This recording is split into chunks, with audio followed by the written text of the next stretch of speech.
Group 1 పరీక్షల మీద మస్తు లొలులైతున్నాయి. కొలువులకు ఎంపిక అయ్యిర్రు. ఇక రేపో మాపో కొలువులకు ఎక్కుతారు అని అనుకున్న యాళ్ళ నియామకాలు ఆపాలని ఇంతకు మునుపు రాష్ట్రం పెద్ద కోర్టుకించి తీర్పు వచ్చిన ముచ్చటే ఎరుకున్నదే కదా.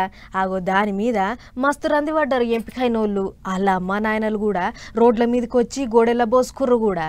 ఇప్పుడు అదే ముచ్చట మీద కోర్టుకించి ఇంకో తీర్పు వచ్చింది. ఇది ఇంటే ఎగిరిగా అంతేస్తారు కావచ్చు పో ఎంపికైన అభ్యర్థులు. కోర్టు తీర్పుతోని లంది పెట్టుకున్న గ్రూప్ 1 ర్యాంకర్లకు లంది బాపే వార్త ఇది. ఆవు గీ ముచ్చటింటే ఎగిరికి అంతేస్తారు మరి.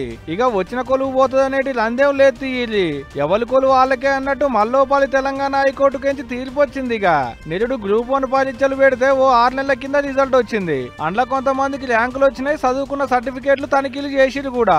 ఓ రోజు కొలువులు నింపే పనిలో సర్కారు ఉంటే ఇంకో రోజు కొలువులు రానోళ్ళు కొత్త కయ్యని లేపిర్రు. పేపర్లు తప్పుగా దిద్దిరు. తెలుగులో రాసిన వాళ్లకు అన్యాయం జరిగిందని కొంతమంది రాష్ట్రం పెద్ద కోర్టుకు పోయి కేసేస్తే రిజల్ట్ రద్దు చేయాలి, మళ్ళా పేపర్లు దిద్దాలి, అవసరమైతే మల్లోపాలి పరీక్షలు పెట్టాలని ఓ 2 వారాల కింద సింగిల్ బెంచ్ కోర్టు తీర్పిచ్చింది.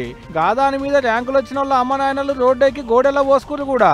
ఇప్పుడు ఇదే ముచ్చట మీద మల్లోపాలి విచారణ చేసిన డిజిటల్ బెంచ్ కోర్టు అసొంటిదేం లేదు, ర్యాంకులు వచ్చిన వాళ్ళకు కొలువులు ఇచ్చుకోవచ్చు అని బరాబర్ చెప్పింది. ఇవాళ దీని మీద ఇంకేమన్నా ముచ్చట్లుంటే మళ్ళా వచ్చే నెల 15వ తారీఖు నాడు మాట్లాడుకుందాం అన్నట్టు చెప్పిలాట కూడా కోర్టు సార్లు. పేపర్ లీక్ అయింది, నకలు చిట్టీలు పెట్టి రాసిర్రని కొంతమంది కోర్టుకు పోతే ఆధారాలు అడిగిందట కోర్టు.